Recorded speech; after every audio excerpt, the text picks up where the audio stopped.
Islam Nusantara katanya lebih baik daripada Islam Arab. Gak benar. Islam Nusantara itu baik kalau ikut Islamnya orang Arab. Islam Nusantara itu baik apalagi apabila cinta pada bangsa Arab. Mengapa? Karena Rasulullah lahir dari bangsa Arab. Islam juga diturunkan di negeri Arab. Al-Quran juga pakai bahasa Arab. Arab semua saudara. Gak betul kalau Islam Nusantara lebih baik daripada Islam Arab. Arab itu memang pilihan. Assalamualaikum warahmatullahi wabarakatuh. A'udzubillahi minasyaitonirrajim. Ara'aital ladzi yukadzibu biddin? Tahukah kamu siapa itu pendusta agama? Fadzalikal ladzi yad'ul yatim. Itulah orang yang menyia-nyiakan membiarkan anak yatim. Wala yahuddu 'ala ta'amil miskin. Tak peduli kepada makanan orang miskin. Alhamdulillah di Kota Pekanbaru dalam satu bulan kita menyantuni 5-6 pondok pesantren. Satu pesantrennya setengah ton beras. Lalu kemudian fakir miskin, du'afa, disalurkan semua bekerja sama dengan sahabat-sahabat komunitas-komunitas dakwah. Anak-anak muda, bikers, dan lain sebagainya. Ibu-ibu. Bagi kita yang ingin selamat dari pendusta agama, menyantuni anak yatim, fakir miskin, khusus anak pesantren supaya mereka bisa makan, hanya makan saja. Mari kita support program Yayasan Tabung Wakaf Umat dengan transfer ke Bank Riau Kepri Syariah. Nomornya 82021666662 atau BSI 101096666 atas nama Yayasan Tabung Wakaf Umat. Jangan lupa sertakan kode transfernya 09 di akhir nominal transfer. Konfirmasinya 0852 6541 6060 atas nama admin yayasan. Berkah selalu. Assalamualaikum warahmatullahi wabarakatuh. Pertanyaan yang masuk, yang pertama, bolehkah kita ahlu sunnah wal jamaah sholat di masjid atau di musola salafi atau wahid? Satu persatu dipersilakan kepada Pak Kiai. Sholat di masjid atau musola mereka hukumnya boleh. Tapi kalau bermakmum pada Wahabi Salafi hukumnya makruh. Kalau ada masjid sebelahnya imamnya Salafi Wahabi, sebelahnya Ahlus Sunnah, pindah pada imam yang Ahlus Sun, karena sholat kita nanti makruh.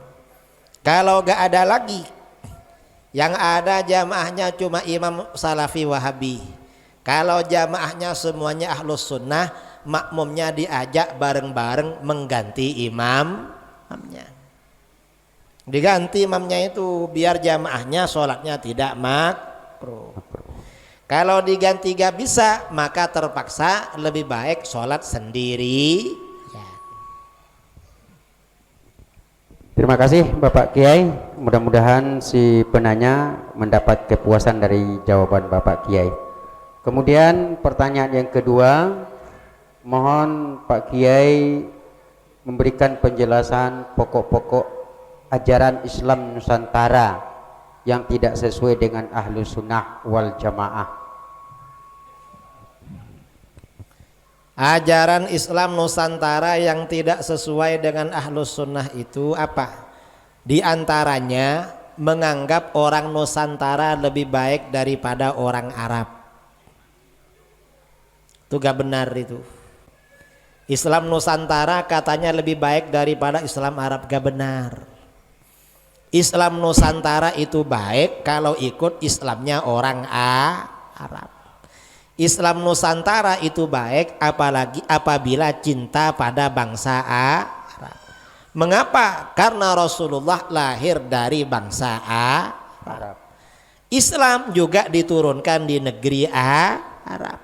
Al-Quran juga pakai bahasa Arab. Arab semua saudara.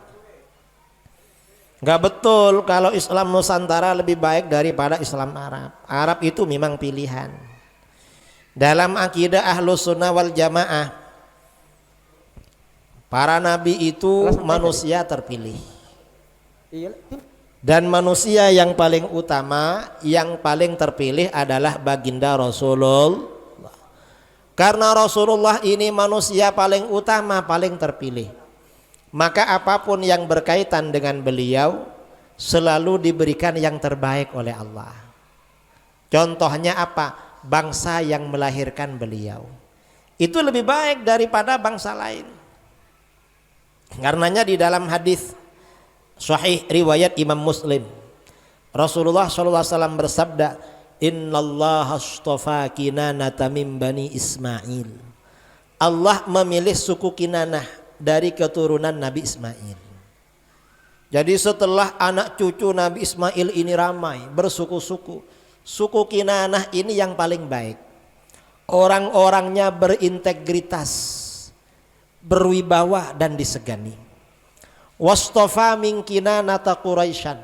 Setelah anak cucu Kinanah ini ramai bersuku-suku, lalu suku Quraisy dipilih oleh Allah. Suku Quraisy ini orang-orangnya berintegritas, orang-orangnya paling berwibawa dan paling disegani, sehingga di Al-Quran turun surat yang namanya surat Quraisy.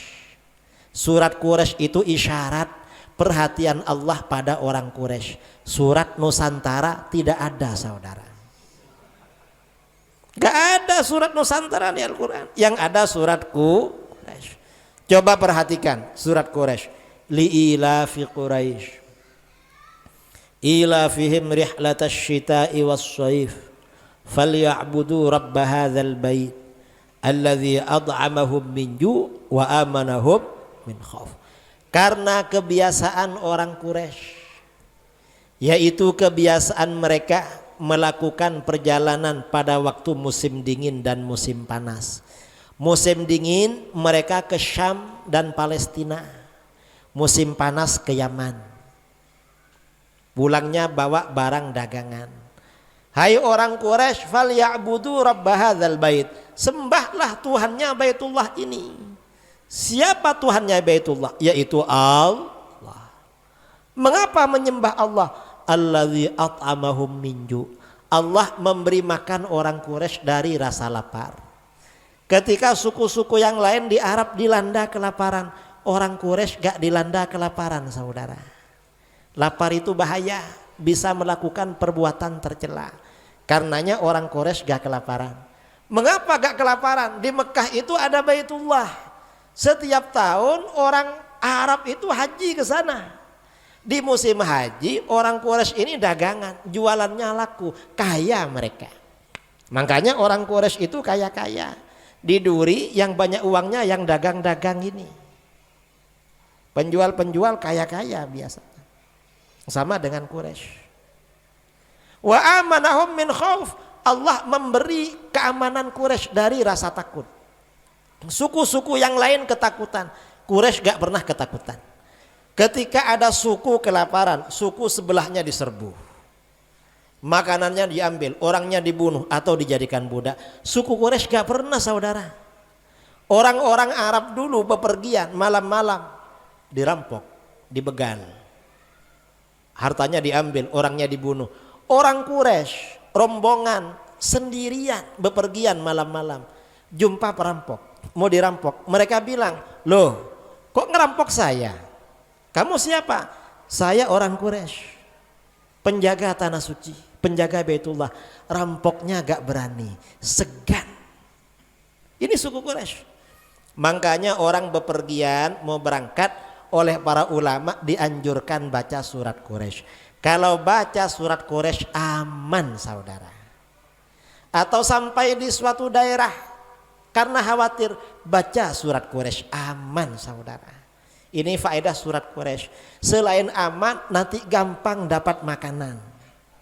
Makanya yang merantau-merantau dari Jawa yang rajin baca surat Quraisy, biar aman dan banyak makanan.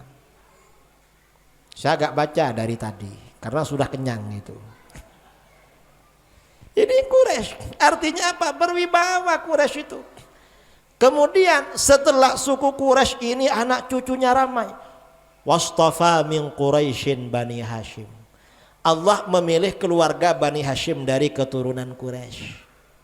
Bani Hashim ini bangsawan kelas 1 di Mekah. Ini Bani Hashim, wastafani min Bani Hashim. Allah memilih aku lahir dari keluarga Bani Hashim. Fa ana khiyarun min khiyar. Aku ini orang terbaik, dipilih oleh Allah dari golongan-golongan terbaik. Artinya apa? Bangsa, golongan yang melahirkan Rasulullah lebih baik daripada bangsa yang lain. Tahun 2003 saya belajar ke Eropa, ke Inggris. Sebelum berangkat ke Inggris, kawan-kawan satu rombongan bicara sama saya, Gus, apa? Nanti sampai di Inggris, kalau di Inggris di jalan jumpa dengan 5 orang gadis, yang cantik 6 orang katanya. Kalau ada 5 orang gadis, yang cantik 6 orang. Kok bisa 6? Yang 5 itu orangnya, yang 1 bayangannya. Bayangannya tuh cantik lah. Itu di Inggris. Kalau di Indonesia kan enggak kan. Kalau 5 orang kadang ada 1, kadang enggak ada sama sekali itu. Harus teliti milihnya di sini itu. Kalau di Inggris itu ambil sembarangan dapat yang cantik. Dan betul saudara. Begitu pesawat mendarat di Bandara Heathrow di London, masuk bandara, terkejut. Wah, ini kok beda dengan di Pekanbaru ini. Gak ngantuk saudara di Inggris, gak ngantuk di sini nih. Kebetulan kami kuliah di kampusnya orang-orang Pakistan dan India. Dapat beberapa hari, kawan-kawan bilang, Gus, ini ada hasil penelitian. Apa? Ternyata orang Pakistan dan India lebih cantik daripada orang Inggris. Lo kok tahu? Coba nanti di ruang kuliah lirik-lirik dikit-dikit katanya. Karena penasaran, saya coba lihat-lihat. Betul saudara, orang Inggris kalah sama orang Pakistan dan India. Kalah. Lama-lama dapat beberapa hari, pas ngobrol-ngobrol, kawan-kawan bilang, Gus, ini penelitian terbaru. Apa? Ternyata orang Pakistan dan India masih kalah dengan orang Arab katanya. Waktu di Inggris itu saudara, yang nilainya pas-pasan orang Malaysia, Indonesia dan Brunei. Pokoknya kalau pas-pasan, kalau bukan Brunei, Malaysia, Indonesia. Indonesia jarang di sana. Yang banyak Brunei dan Malaysia karena kaya-kaya kan. Kuliah di Inggris. Nah, Arab tuh paling bagus memang. Wah, akhirnya bagaimana? Ternyata Arab paling bagus. Karenanya pantas Kanjeng Nabi itu lahir di Arab. Dan para nabi itu saudara, sifat wajibnya harus manusia paling ganteng. Gak ada nabi itu mukanya pas-pasan, gak ada. Kalah ganteng gak ada, harus paling ganteng. Makanya Kanjeng Nabi lahir di A. Coba Kanjeng Nabi lahir di Duri. Ya, kalah saing dengan bangsa lain. Rasulullah ini agamanya rahmatan lil alamin, untuk seluruh dunia, harus paling ganteng seluruh dunia saudara. Dan memang yang paling bagus itu bangsa Arab. Artinya apa? Arab itu lebih bagus daripada Nusantara. Itu gak perlu pakai dalil, cukup pakai selera. Pakai selera itu sepakat kita kalau Arab lebih bagus daripada Nusantara. Enggak perlu pakai dalil. Cuma Islam Nusantara itu udah ngawur. Dan itu gak boleh merendahkan Arab. Mengapa? Karena Rasulullah lahir di Arab. Saya kira itulah, itu diantara ajaran Nusantara. Kayak Islam Nusantara diangkat, disingkat dengan INUS, atau aliran Nusantara disingkat dengan A. Gak bagus. Ada lagi. Pertanyaan selanjutnya, katanya orang yang meninggal itu adalah setan yang menyerupai. Apa benar atau tidak itu Pak Kiai? Orang meninggal setan, apa maksudnya itu? Orang meninggal ya meninggal, ya gak jadi setan. Kalau yang jadi hantu itu memang setan. Mungkin hantu yang ditanya. Mungkin maksudnya hantu itu. Kalau hantu itu setan, gak ada hubungannya dengan yang meninggal. Itu untuk mengacaukan masyarakat, agar masyarakat ngerasani yang meninggal itu. Akhirnya dosa. Dan biasanya orang yang paling percaya ke alam kubur itu dua. Yang pertama orang ahlus sunnah wal jamaah, yang kedua orang penakut. Cuma orang penakut itu kepercayaannya berlebih-lebihan. Mengapa? Kalau malam-malam di kegelapan ada kucing lewat, lalu menyentuh benda dikiranya hantu, padahal kucing itu terlalu namanya. Orang mati itu gak sempat saudara mengganggu yang masih hidup. Mengapa gak sempat? Kalau dia baik senang. Loh, orang senang ngapain ganggu orang? Orang yang ganggu orang itu biasanya hidupnya tidak senang. Orang yang suka ganggu orang lain biasanya karena hidup merasa tidak bahagia. Lah kalau orang bahagia ngapain ganggu orang? Yang kedua, kalau orang jahat di alam kubur itu dipukul oleh malaikat. Wong dia dipukul kok mau mengganggu kamu? Enggak mungkin lah. Logis aja. Gak logis. Hantu itu memang setan itu. Gak ada hantu dari orang mati terus jadi orang-orangan. Gak ada.